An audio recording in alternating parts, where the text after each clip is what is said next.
Su retórica era capaz de convencer a los más escépticos. Sus detractores lo consideraban como un encantador de serpientes. Por eso, cuando se presentó por segunda vez como candidato presidencial, pese al desastre que significó su primer gobierno, respondía con firmeza a sus contrincantes, asegurando que había madurado, que había aprendido de sus errores y de su experiencia como primer mandatario.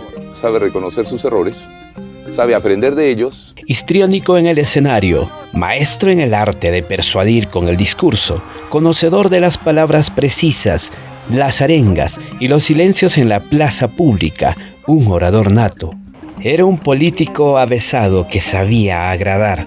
Antes de entrevistarse con alguna persona que le solicitaba audiencia, consultaba a sus asesores quién era y por qué lo visitaba, para así poder entablar una conversación con contenido. En el ámbito académico, se memorizaban los nombres de los profesores con quienes compartía cátedras o a quienes iba a saludar, y era capaz de improvisar sobre cualquier tema con gran facilidad. Autor de varios de los discursos más memorables de la historia política reciente en el Perú, García era el auténtico político encantador de serpientes, con un ego del tamaño del Estadio Nacional y una bipolaridad ampliamente conocida. Citaba con naturalidad a Pedro Calderón de la Barca y hacía como suyas las precariedades sociales en el partido político de centro-izquierda, del que fue el máximo exponente, el Partido Aprista Peruano. ¿Qué es la vida? Un frenesí. ¿Qué es la vida? Una ilusión, una sombra, una ficción. Y el mayor bien es pequeño, que toda la vida es sueño y los sueños son. En una ocasión, cuando recibió en su oficina a un ex embajador chileno demócrata cristiano, lo hizo mostrando una enorme pintura del Papa Juan Pablo II.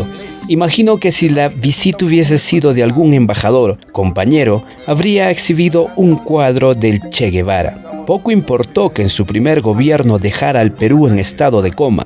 16 años después de dejar el poder y de vivir durante una época exiliado entre Colombia y Francia, García regresó para restablecer la democracia y para poner de nuevo en la agenda pública los problemas sociales de los peruanos. Solo Dios y los imbéciles no cambian, señaló en plena campaña García, para reforzar su pragmatismo al dejar de ser promotor de la intervención estatal en la economía y abrazar el libre mercado, dos de los errores que le cobraban por su primer mandato. Las industrias chinas no solo nos vendan productos terminados, vengan acá, instálense acá. Políticamente fue 2 veces presidente del Perú y derivado de su ego colosal, según un informe de Wikileaks, quería hacerlo por 3ª vez. Esto habría que tenerlo en cuenta al momento en que por sí y ante sí decidió quitarse su vida. Alan García no iba a permitir sus días en una prisión preventiva que al menos le habría significado 3 años de cárcel. Él siempre fue protagonista de la historia política de su patria, por lo que no podía permitirse salir esposado a temprana hora de su casa como un delincuente. Él era Alan García Pérez y punto. La segunda elección la sufrió, pero la ganó por un estrecho margen, contra el colega Ollanta Humala, a quien relacionaban con el chavismo. De la campaña electoral brillante al gobierno y los posteriores escándalos pasaron 13 años. Su popularidad tocó fondo y su nombre apareció involucrado cada vez más en casos de sobornos y narcoindultos en los estrados judiciales. Tal como la trayectoria política, la vida familiar de García también fue turbulenta y azarosa. Padre de 6 hijos, de 3 relaciones diferentes, el político limeño residía entre Lima y Madrid, donde vivía su actual pareja y el menor de sus hijos. Redactó una carta antes de tomar la fatal decisión de quitarse la vida.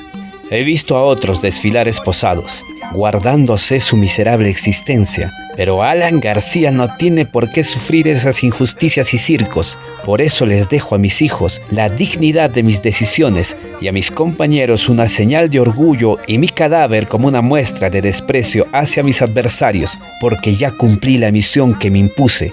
Que Dios, ante quien voy con dignidad, proteja a los de buen corazón y a los más humildes. Finaliza su carta. la que fue leída por su hija ante una multitud de sus partidarios reunidos en la Casa del Pueblo.